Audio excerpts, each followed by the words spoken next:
Hello everyone, welcome back to my channel. तो ये जो आपको केक दिख रहा है, आज मैं आपके साथ इसी की रेसिपी शेयर करने वाली हूँ। ये मैंने बनाया था अपने हस्बैंड के लिए क्योंकि उनका था बर्थडे। और ये एगलेस केक है और इसे हम कढ़ाई में बनाने वाले हैं। तो सबसे पहले मैंने एक केक टीन था जिसे ले लिया है, स्मॉल साइज़ का, ये राउंड शेप का। आपके पास जो भी शेप है आप उसे यूज़ कर सकते हैं। तो मैंने इसमें थोड़ा सा रिफाइंड ऑयल डालकर इसे हर जगह से अच्छे से ग्रीस कर लिया है। और इसे ग्रीस करने के बाद ये जो बेकिंग पेपर होता है, ये मैंने टीन के साइज़ का कट कर लिया था, उसे मैं इसमें लगा दूंगी और ऊपर से इसे भी हल्का हल्का ग्रीस कर दूंगी। अब क्योंकि इस केक को हम कढ़ाई में बेक करने वाले हैं, तो यहाँ पर मैंने एक मोटे तले की बड़ी कढ़ाई ले ली है। गैस को ऑन कर दिया है, बिल्कुल कम कर दिया है। और उसमें ये जो बेकिंग के लिए मैं नमक यूज़ करती हूँ, हर बार इसे रख लेती हूँ, तो मैंने इसमें नमक डाल दिया है और ऊपर से जिससे स्टैंड होता है वो रख दिया है। और इसे हम हीट होने के लिए रख देंगे।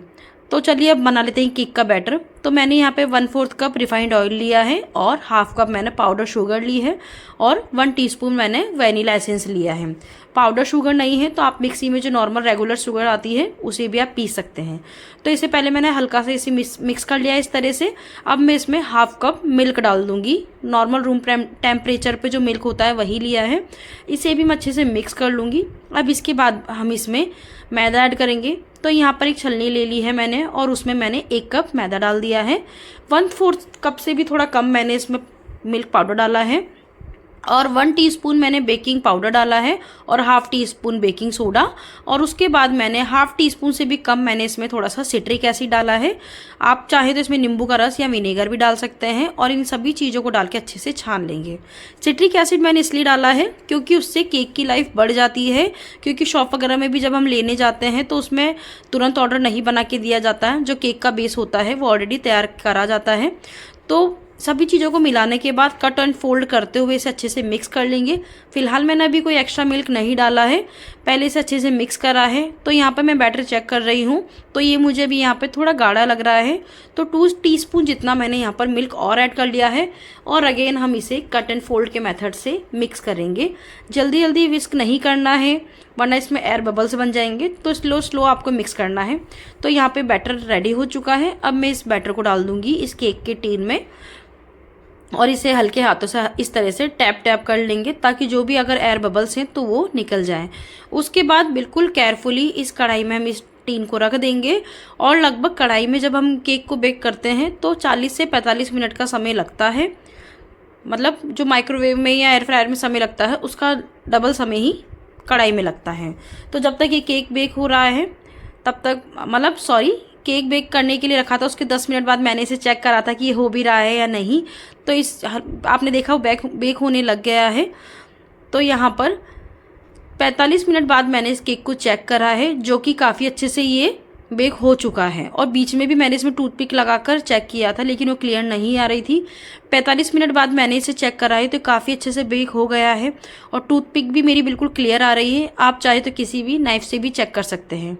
तो अब इसे सावधानीपूर्वक हम निकाल के साइड में रख देंगे और इसे कम से कम ठंडा होने के लिए आधा पौना घंटा रख देंगे ताकि अच्छे से ठंडा हो जाए। ठंडा होने के बाद ही उसे डीमोल्ड करेंगे। तो मैंने सोचा था कि आज मैं केक के ऊपर की जो आइसिंग होती है, क्रीम होती है, उसे भी मैं घर पे ही रेडी करूँगी। तो उसके लिए मैंने यहाँ पे अमूल क्रीम का यूज़ करा था। और सबसे जब भी हम केक की क्रीम यूज़ करते हैं, बनाते हैं घर पर, तो उसके लिए ज़रूरी होता है कि उसका टेम्परेचर बिल्कुल ठंडा हो। तो मैंने एक नीचे पतीले में बर्फ़ की आइस क्यूब डाल दी थी और उसके बाद क्रीम को अच्छे से बीट करा।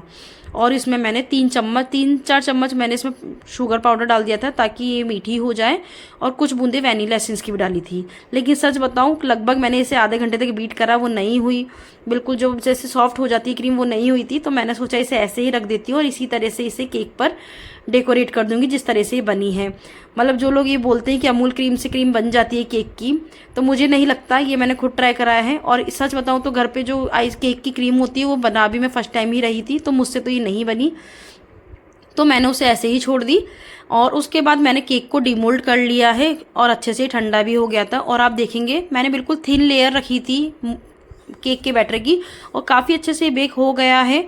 तो मैं इसे कट कर लूँगी क्योंकि मैंने यही सोचा था क्रीम लगाकर अच्छे से इसको लेयर्ड केक बनाऊंगी, लेकिन मेरी क्रीम नहीं बन पाई है। कोई नहीं, नेक्स्ट टाइम मैं ज़रूर इसे बना के ट्राई करूंगी और 100% बना के दिखाऊंगी।